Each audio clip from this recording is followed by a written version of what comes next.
بسم اللہ الرحمن الرحیم۔ پاکستان سے سب سے امپارٹنٹ اور بڑی بریکنگ نیوز یہ آ رہی ہے کہ آج پھر رات کو افغانستان نے پاکستان پہ حملہ کیا ہے، لیکن یہ ہے کہ پھر پاکستان کی جوابی کارروائی سے ابھی تک وہاں گولہ باری جاری ہے۔ لیکن یہ ہے کہ آپ سب کو پتہ ہونا چاہیے کہ فضائیہ جو ہے وہ پاکستان کی نمبر 1 ہے پوری دنیا میں۔ اس نے جا کے مختلف ٹھکانوں پہ حملے کیے ہیں، جس کی وجہ سے افغانستان کا کافی نقصان ہوا ہے۔ دوسری سب سے بڑی خبر یہ آ رہی ہے کہ آج پاکستان میں دن چڑھ چکا ہے، اور آج کا دن بڑا امپارٹنٹ ہے کیونکہ سہیل فریدی کو باقاعدہ طور پر آج حلف برداری کی تقریب منعقد ہوگی، اور آج وہ جو KPK کا چیف منسٹر بن جائے گا۔ اور تیسری سب سے بڑی خبر یہ آ رہی ہے کہ سعد رضوی اور اس کا انس رضوی بھائی جو ہے وہ باخبر ذرائع سے اور مختلف ذرائع سے جو خبریں پاکستان میں میڈیا پہ چل رہی ہیں، اس میں یہی بتایا گیا ہے کہ یہ دونوں بھائی جو ہیں وہ رینجر کے قبضے میں ہیں، اور دونوں بھائی زخمی ہیں۔ اور باخبر ذرائع یہ بھی افواہیں پھیلا رہے ہیں سوشل میڈیا پہ کہ ان میں سے ایک کو مار دیا جائے گا،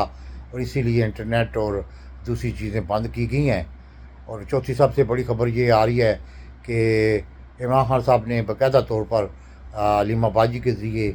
جو پیغام دیا ہے سہیل افریدی کو بھی اور پاکستان کو بھی اور اسٹیبلشمنٹ کو بھی کہ جو کچھ کر رہا ہے عاصم منیر افغانستان کے ساتھ، یہ انہوں نے پہلے 1.5 مہینے سے وہ کہہ رہے تھے کہ یہ حالات و واقعات اب بن رہے ہیں۔ اور جس طرح ہمارا پڑوسی برادر ملک افغانستان کو جس طرح عاصم منیر اور موجودہ انتظامیہ نے مطلب اس نیج تک پہنچا دیا ہے کہ پاکستان کا نمبر 1 دشمن بنا دیا گیا ہے، اور دوسری طرف سے یہ بھی خبریں آ رہی ہیں کہ باقاعدہ طور پر انڈیا بھی تیاری کر رہا ہے، وہ بھی کسی ٹائم بھی پاکستان پہ حملہ کر سکتا ہے۔ اور چوتھی سب سے بڑی خبر یہ آ رہی ہے کہ مجھے مطلب کہ یہ کہتے ہوئے شرم محسوس ہوتی ہے کہ مولانا فضل الرحمان جتنا گھٹیا انسان پاکستان کی تاریخ میں ایسا مولوی نہیں آیا جو کہ دونوں طرف کھیل کے تو اپنے آپ کو اقتدار میں رکھنے کے لیے پیسے کی لالچ ہے اس کو، نہ تو دین کی لالچ ہے، نہ اس کو دین کی لالچ ہے، نہ اپنے کارکنوں کی اس کو لالچ ہے، صرف اپنے اقتدار کی لالچ ہے۔ وہ مطلب کہ آگے آ گیا ہے کیونکہ کل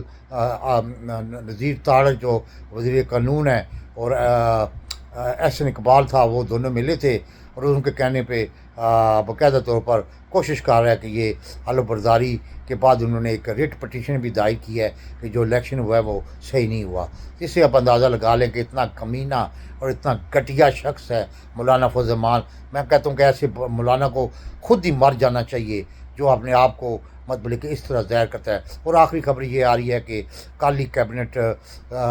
جو کیبنٹ بنے گی اس میں بریسر سیف اور دوسرے لوگوں کو شامل نہیں کیا جائے گا، کیونکہ عمران خان صاحب نے مطلب کہ باقاعدہ طور پر جن بندوں پہ اعتماد کا اظہار کیا ہے وہی بندے شامل ہوں گے، اور جس میں علی مین گروپ کے بندے شامل نہیں ہوں گے، اور وہی شامل ہوں گے جو کہ عمران خان صاحب کے نظریے اور عمران خان صاحب کے ویژن کے مطابق چلیں گے۔ کیونکہ پہلے ہی جو ہے عمران خان صاحب کو پتہ لگ گیا تھا کہ علی مین گنڈا پور کے وزیر اعلیٰ بننے کے بعد PTI جو ہے وہ خیبر پختونخوا میں KPK میں یعنی کہ ٹریپ ہو چکی تھی۔ اس ٹریپ کو مطلب کہ پھر بنیاد بنا کر عاصم منیر نے بھی اپنا منصوبہ تجدید دیا، اور پھر شہباز شریف نے بھی دیا۔ اور لیکن یہ ہے کہ عمران خان صاحب کو جب یہ محسوس ہوا کہ ہمارے جو فوجی ہیں جس میں کرنل بھی بریگیڈیئر بھی اور دوسرے لوگ شہید ہو رہے ہیں، تو انہوں نے سمجھ لیا تھا کہ اب عاصم منیر جو ہے وہ افغانستان سے جنگ کرے گا، کیونکہ یہ جنگ جو ہے مسائل کا حل نہیں ہے، یہ مسائل کی جڑ ہے اور دہشت گردی کی بھی جڑ ہے۔ لیکن اب جو پانی پلوں سے گزر چکا ہے، عمران خان صاحب کے ویژن کو علی مین گنڈا پور نے بہت نقصان پہنچایا ہے، جس کی وجہ سے سہیل افریدی کو موقع دیا گیا ہے، اور عمران خان صاحب نے کہا ہے کہ میرا یہ اوپننگ بیٹسمین ہے۔ آگے دیکھیں کیا آتا ہے۔ پاکستان زندہ باد۔